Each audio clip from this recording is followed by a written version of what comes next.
오늘 제목은 항상 힘써야 할 일이란 그런 제목으로 말씀을 증거합니다. 충성이란 그런 한문을 보면 중심 중자에다가 마음 심자가 밑에 있고요. 마음 중심으로, 그다음에 성자를 보면 언변 언자가 있고, 그죠? 거기다 이룰 성자가 있어요.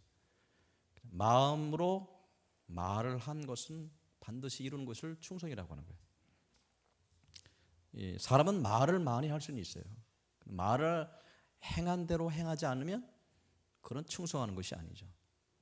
말을 하고 책임을 지는 사람을 이제 충성된 종이라고 해요. 이런 사람들은 행위 열매를 맺게 되고 있고, 예수님을 따르던 많은 사람들이 있습니다. 무리들과 제자들로 나눌 수 있어요.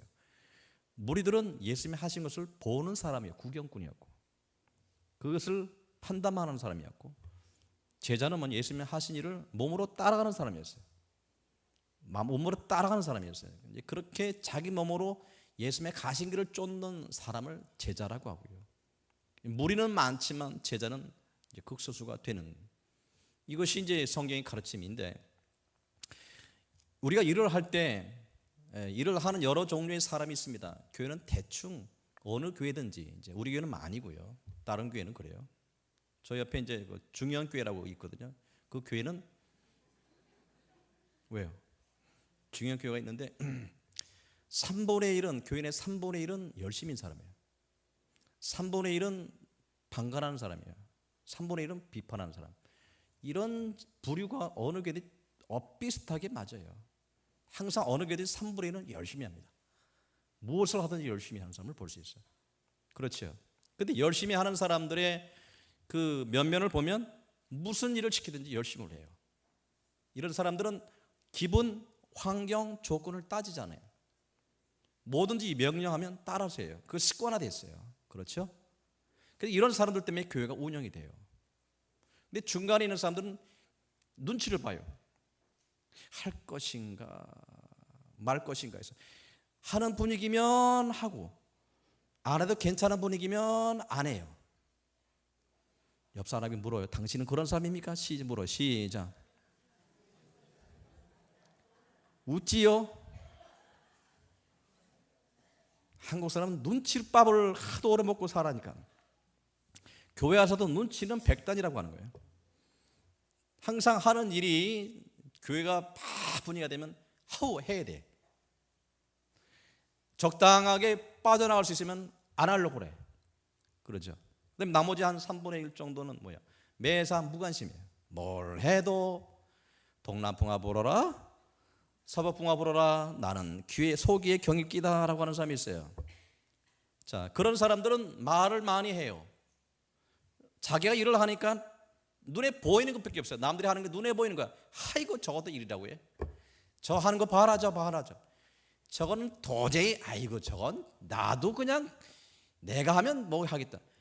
판단을 많이 하고 모든 것을 구경하다 보니까, 그죠?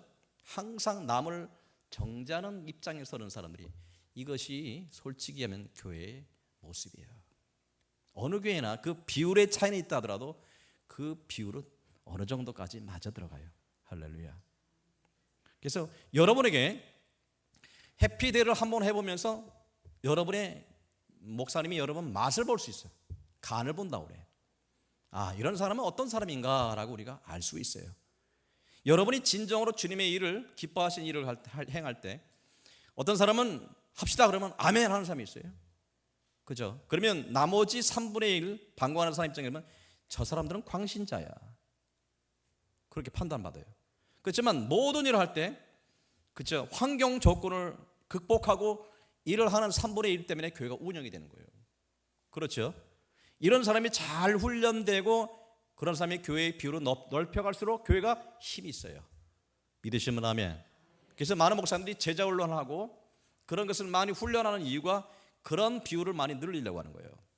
그리고 교회 분위기를 해야 된다라고 하는 식으로 교회 분위기를 만들어가기 위해서 그런 훈련도 하고 여러 가지 일을 하는 거예요. 아멘. 자, 그러면 우리가 칭찬받는 사람이 되기 위해서는 더욱 충성하되, 어떤 사람이 되냐면, 여러분 그 때를 얻든지 못 얻든지 말씀을 전파하라 말씀처럼 주님의 주신 명령이 있으면, 그죠? 여러분, 때를 얻든지 못 얻든지 충성하시는 우리 모두가 되시기를 주님의 이름으로 축복합니다.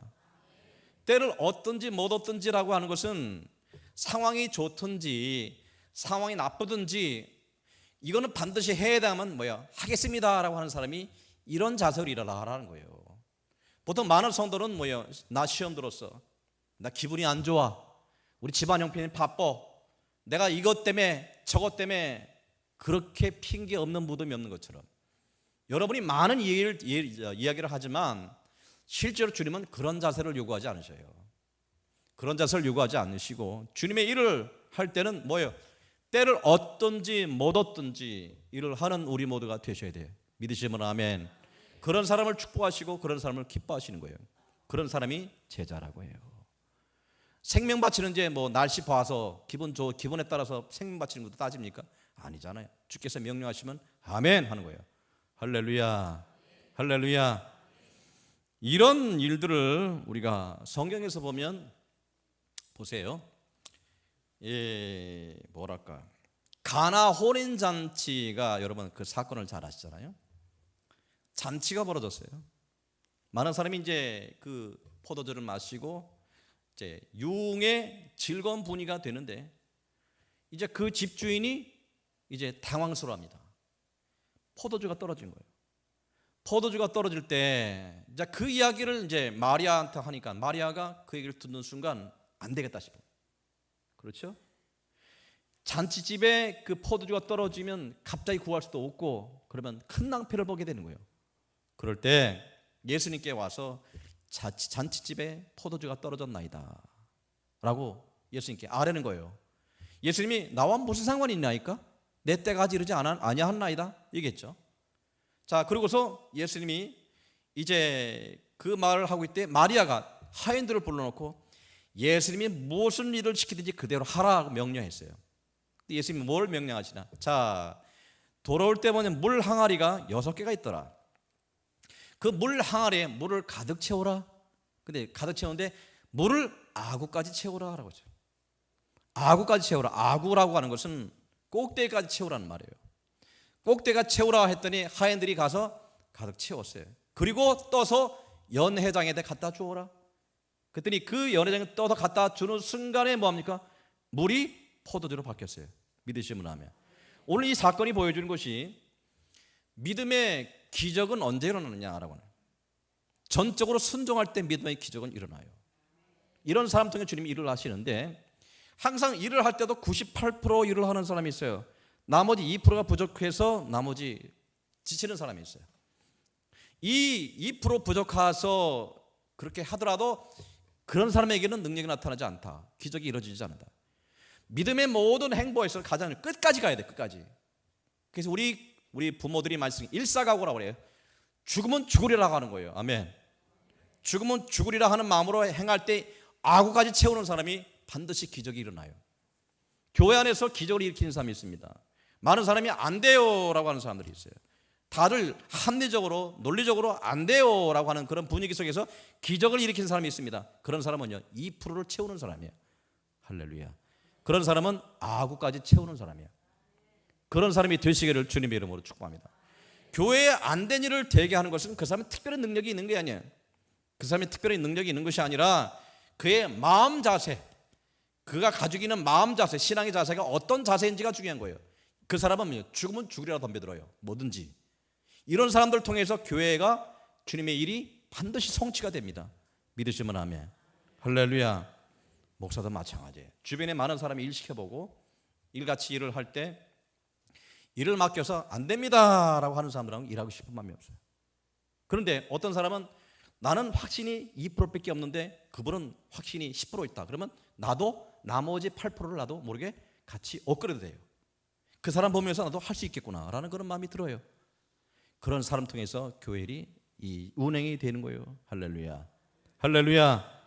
여러분이 해피데이 이제 5월 26일을 우리가 이제 작정해서 우리가 이렇게 좀 달려가고 있는데 저는 감사한 것도 금년 들어와서 하나님께서 많은 새 시대를 보내주셨어요. 아멘. 교회가 매일매일 이렇게 등록하는 거 보면 그분들이 이제 해피데이 그 바라보고 오시는 분들이 아니라 그분들이 이제 교회 등록하고 이제 상담도 하고 하는 거 보니까 교회 일꾼으로 들어오신 분이 많이 들어오게 돼요. 이것이 교회에 이제 정착이 돼버리면 우리 교회가 부흥하는 그런 귀한 기회가 된다. 믿으시면 하면. 그래서 이런 일꾼들이 앞으로 많이 들어올 거예요. 많이 들어오고 그분들을 잘 훈련시켜서 교회의 제자와 삼는 것이 우리 교회 역할이고요. 곧 그것이 주님이 기뻐하신 일인 거예요. 그런 영혼들이 많이 구원받고, 그렇지요, 예수를 만나고 교회가 부흥하는 것은 바로 하나님이 기뻐하신 일입니다. 믿으시면 아멘. 교회 부흥은 주님이 원하시는 거예요. 영혼들이 구원받는 것 주님이 원하시는 거예요. 여기는 핑계가 있을 수 없어요. 어떤 이유든 간에 교회가 전도한 일에 앞장서는 것 주님이 굉장히 기뻐하십니다. 할렐루야, 할렐루야. 여러분, 그래서 제가 목회를 준비하면서 책도 보고 많은 사례를 갖다가 연구하면서 어느 지금 21세기에 어떤 현장에 하나님의 기적이 일어나나 그 교회와 현장을 살펴봤더니 그 현장이 어디서 나타나느냐? 선교지하고 전도 현장에서 기적이 많이 일어나요. 근데 평범한 교회에서는 그런 기적이 잘 나타나지 않아요. 그러면 하나님의 뜻을 알 수 있어요. 하나님 이 시간도 영혼 구원하는데 하나님의 뜻을 이루는 자들에게 함께 하신다는 것을 우리는 알 수 있어요. 복음의 현장에서, 전도 현장에서 우리가 힘과 능력을 다해서 때를 어떤지 못 어떤지 애쓰는 자들과 주님이 함께 하신다는 거예요. 믿으시면 아멘.